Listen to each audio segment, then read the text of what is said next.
Ciencia, deporte, ciclismo, triatlón. Esto es Training for All, tu podcast de referencia. Hace ya varios años que la tecnología entró en el ciclismo para quedarse. Primero fueron los medidores de frecuencia cardíaca, los que revolucionaron un poquito el mundo del entrenamiento. Posteriormente vinieron los potenciómetros, al principio a unos precios completamente desorbitados, luego a unos precios mucho más comedidos y ya por último medidores muy sofisticados que ofrecen una cantidad de datos brutales y por unos precios de mercado mucho más reducidos de los que salieron en principio. En cuanto a las bicicletas, pues hemos pasado de los frenos de zapata a los frenos de disco, y en mountain bike en concreto hemos pasado de las 26 a las 29 pulgadas, prácticamente sin haber tocado las 27,5, aunque, bueno, tímidamente. Ahora además en las mountain bike tenemos horquillas que se autorregulan la presión con un medidor Quark de la marca SRAM, dependiendo del terreno, prácticamente horquillas inteligentes. Pero lo último de verdad que está en el mercado, aunque lleva ya varios años, investigado por personas, en este caso, que provenientes de Nueva Zelanda, Matthew Miller en concreto, que es el investigador jefe, pues bueno, han desarrollado un potenciómetro de la frenada. Ya he hablado alguna vez en el canal sobre el sistema Breakage, que es del que vamos a hablar hoy, y que bueno, puede ser un punto de partida para constituir una nueva métrica que nos ayude a mejorar el rendimiento. A Matthew Miller lo podéis encontrar en redes sociales, tanto en Instagram como en YouTube, como mtv/PhD o PhD, porque sí, es doctor en ciencias del deporte y en concreto la mayoría de su investigación está centrada en el mountain bike. Además, es el que, paralelamente al desarrollo de este potenciómetro, ha intentado financiar toda su investigación con una campaña de crowdfunding donde se puede adquirir dicho aparato para uso personal o uso con los pupilos que tengáis. Dicho esto, voy a pasar a dar la palabra a mi compañero Jesús, que bueno, va a desarrollar un poquito el artículo que hemos escogido para esta ocasión, para el podcast, sobre dicho tema. Hola a todos, pues como ha dicho mi compañero José, voy a introducir un poco el artículo que tenemos hoy. En especialidades como el mountain bike, ¿no? El rendimiento se ve influenciado por muchos factores y aspectos de los que hemos hablado en otras ocasiones, ¿no? Como por ejemplo el consumo de oxígeno, el FRC, el FTP, etcétera. Pero además de todo ello, hay un aspecto importante en el que se debe trabajar mucho y no todo el mundo lo hace. Son los aspectos técnicos y todo lo relacionado con ello. Pues según algunos estudios en mountain bike, el rendimiento ascendente está muy relacionado con lo que es la potencia del ciclista, pero el rendimiento en bajada no está relacionado tanto con esta variable, sino con la habilidad que tiene dicho deportista. Y por ello, pues la ciencia va avanzando, como ha dicho mi compañero José, que si potenciómetros, horquillas inteligentes, cada vez va más. Y bueno, han aparecido herramientas como las que vamos a hablar hoy, que es el medidor de potencia de frenado en mountain bike, con el cual se pueden analizar pues, el uso de los frenos en la bicicleta de montaña. Esta herramienta permite analizar muchas variables, como por ejemplo comparar datos de frenado y efectos que tiene sobre el rendimiento, ¿no? Para evaluar al deportista en este aspecto. Pero la cantidad de variables que se pueden analizar, que existen al analizar la frenada de un ciclista, es muy grande, ¿vale? Con este aparato. Y debido a esto, a las complejidades en el análisis de los datos de los frenos, pues es necesario desarrollar un algoritmo con el que se pueda calcular la cantidad de frenado realizado por el ciclista en relación a diferentes parámetros como la masa total, la velocidad, etcétera. Y esto precisamente es lo que estudia este artículo, qué variables de frenado se correlacionan más con el rendimiento durante el descenso y buscar así esa normalización de la potencia de frenado que es importante detectar. A continuación le doy paso a mi compañero Gabri para que detalle algunos aspectos relacionados con este estudio y lo que acabo de comentar. Bueno, muy buenas a todos. En concreto, en este trabajo lo que se realizó fue un estudio descriptivo con 9 sujetos de nivel nacional a nivel de mountain bike, donde completaron unas tandas de 3 intervalos con bajada de ritmo a nivel de competición. A nivel descriptivo, lo que medían principalmente era una serie de variables relacionadas, como ha comentado mi compañero Jesús, con aspectos relacionados con tiempo de frenado, potencia relativa de frenado, el trabajo total de frenado, trabajo relativo y la potencia normalizada de frenado en este caso. Los resultados en este estudio muestran que aquellos deportistas que tienen mejores rendimientos técnicos en bajada muestran una reducción del trabajo relativo de frenada, el tiempo de frenada y además incrementa la potencia relativa de frenada a nivel normalizada. Esto hace que el valor de esa potencia normalizada sea un gran predictor del rendimiento técnico según los autores del estudio en mountain bike, cuando se consigue ese tiempo o esa reducción del tiempo de frenado y por tanto obviamente menos tiempo de acelerando el deportista en este caso. Esto nos permite abrir un nuevo paradigma, puesto que tradicionalmente o a nivel de campo, o al menos en nuestro, por ejemplo, en nuestro país, no se ve mucho ese tipo de mediciones o el uso de este tipo de herramientas a la hora de utilizar una serie de métricas para dar feedback al deportista de cara de, oye, puedes incrementar aquí, puedes aumentar acá en cuanto al tema de la potencia o reducir el tiempo de frenado o esos aspectos relacionados con la técnica de pedaleo que pueden ser verdaderamente interesantes para mejorar al final el rendimiento total de una prueba. A continuación, os dejo con mi compañero Sergio, donde podrá también hablar de algunas de las conclusiones también sacadas de este trabajo. Así es, un poco en conclusión personal y también obviamente sacada del trabajo que hoy presentamos en el podcast. El potenciamiento de la frenada viene a reafirmar la importancia que se le está dando a aspectos y factores que influyen sobre el rendimiento y que van más allá de lo propiamente físico como tal, ¿no?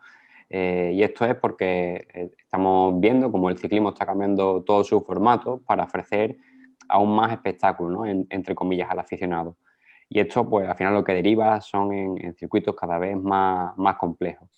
En el caso del mountain bike, que ya de por sí es una disciplina muy técnica, los circuitos han ido evolucionando desde hace unos años hasta ahora, donde el factor técnico se ha convertido en un requisito para cualquier deportista que quiera tener un desempeño exitoso. Esto, como digo, hace unos años pues no era así y quizás pues alguien que físicamente estuviera muy bien podía, entre comillas, tapar sus deficiencias técnicas a base de fuerza. Hoy en día es prácticamente imposible. Prueba de ello, por ejemplo, son las geometrías de la bicicleta que cada vez se están adaptando más a hacerlas más bajadoras, por así decirlo, a pasar obstáculos mayores para, como decimos, que estén más adaptadas a este tipo de circuitos. Y obviamente pues también se le presta cada vez más atención a lo que se llama el setting de la bicicleta, dependiendo del tipo de circuito, de recorrido, etcétera.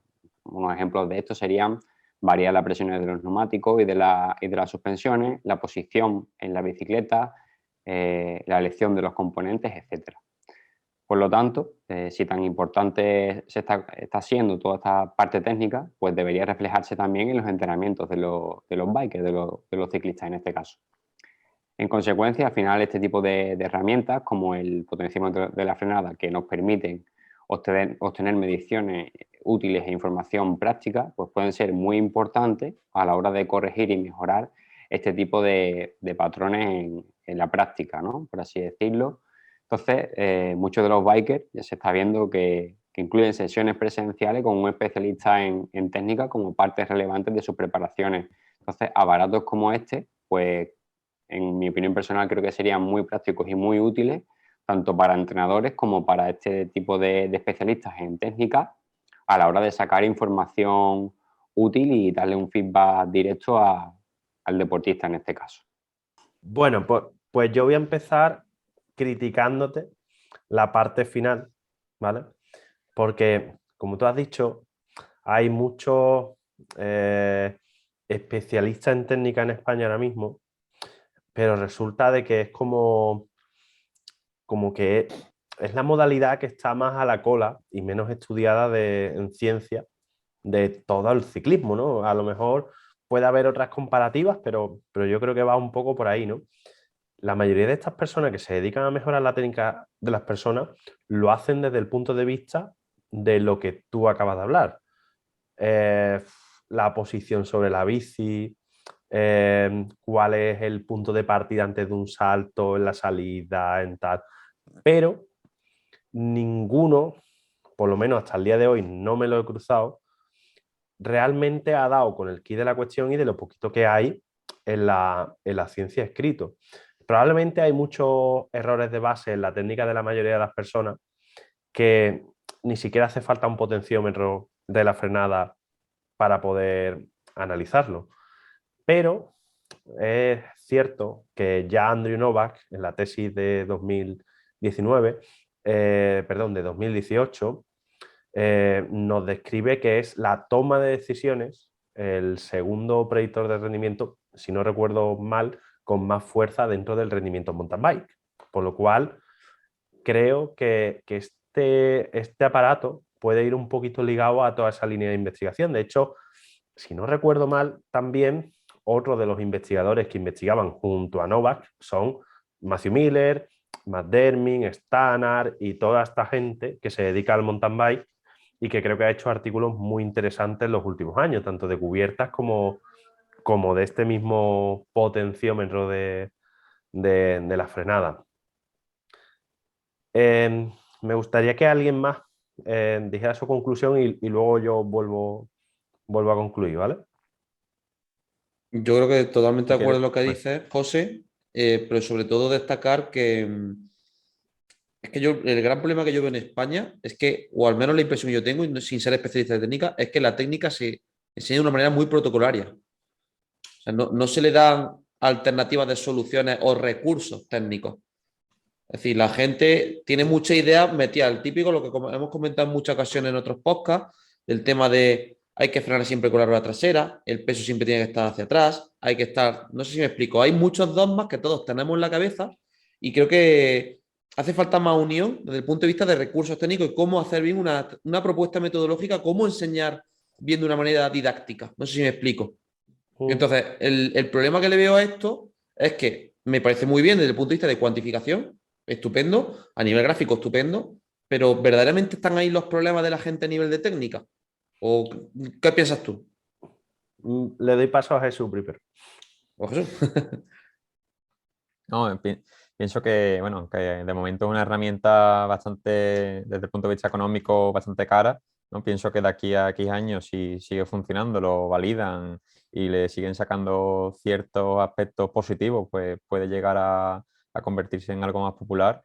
Y bueno, es algo con lo que verdaderamente mucha gente puede ganar rendimiento porque al final la gente se centra mucho en potencia, potencia y potencia y hay veces que mejorando a ciertos aspectos técnicos puedes ganar al mismo tiempo que vas a ganar en llanos o subiendo, ¿no? Entonces, bueno, que la gente intente valorar un poco más este aspecto que muchas veces se lo desprecian, ¿no? Y es algo que en donde se puede adquirir bastante beneficio. Nada, yo decir simplemente que esto me parece útil y práctico, pero en gente que ya tiene una técnica relativamente buena, es decir, en gente profesionales del mountain bike. Obviamente, el mountain biker aficionado y demás, el 80-90% tiene muchas cosas que mejorar antes de recurrir a este tipo de cosas. Esto es la guinda del pastel, por así decirlo, yo creo. Vale, y yo voy ahora. Entonces, os digo, yo creo que esto está reservado a la élite. Está reservado a la élite porque la élite es probablemente, junto con 4 privilegiados, los únicos que bajan bien. Bien que apuran realmente las capacidades que tiene una persona en los descensos. ¿Vale? La mayoría de las personas de a pie que corren cualquier carrera de por aquí, incluso gente buena a nivel regional, tienen muchas deficiencias bajando, muchísimas. Intentar aplicar el algoritmo que nos sugiere este paper con estas personas, creo que es una pérdida de tiempo en tanto en cuanto hay muchas cosas que le llevan a hacer eso mal y por lo cual no vamos a poder sacar conclusiones verídicas.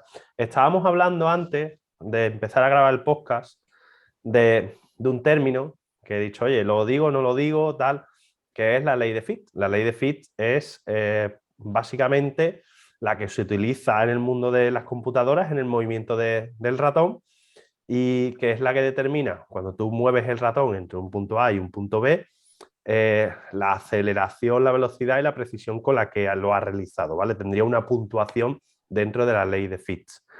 En este caso, básicamente, la aceleración del ratón está determinada por la capacidad que tenga ese ratón de acelerar, es decir, un ratón tiene cierta aceleración En este caso, si lo traspolamos a la bicicleta y a la persona que va en la bicicleta, la persona que va en la bicicleta nunca va a acelerar todo lo que puede, porque siempre va a haber elementos que no le van a permitir acelerar todo lo que puede, entre ellos su capacidad para determinar una decisión antes de llegar al objetivo, ¿no? Que sería la frenada. Como hemos dicho aquí, cuanto más fuerte sea la frenada y menos dure, significa que la persona más baja, ¿no? O tiene cierta correlación.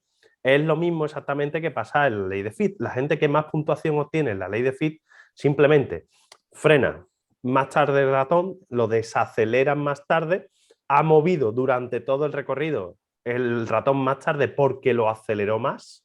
Simplemente al meter más aceleración mueven más rápido ese puntero, y además lo hacen con más precisión. Es decir, si tienen que pulsar un icono, justo llegan al icono perfecto, en el centro del icono. Si tuviéramos que poner una diana, darían justo en el centro. Eso sería la mejor puntuación. Probablemente la persona que más baja del mundo acelera todo lo que puede la bici, alcanza la máxima velocidad que le permite el camino por la gravedad de la persona y por todos los elementos físicos que puede, y cuando es capaz de tomar la decisión de frenar al final del todo y en este caso acomodar la velocidad al paso de curva que tiene que realizar, estaré cumpliendo lo mismo que la ley de Fitts, pero en vez de en 2 dimensiones, en 3 dimensiones.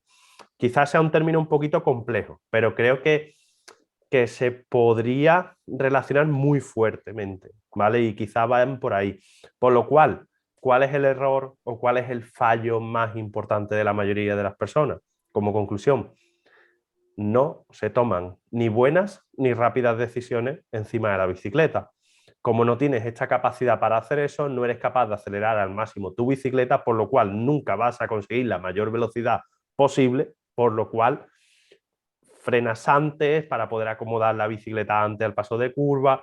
En definitiva, al final son un montón de elementos que se van solapando unos con otros y que no te van nunca a permitir eso. Primero tienes que arreglar ese tipo de cosas y luego ya vendrá lo demás.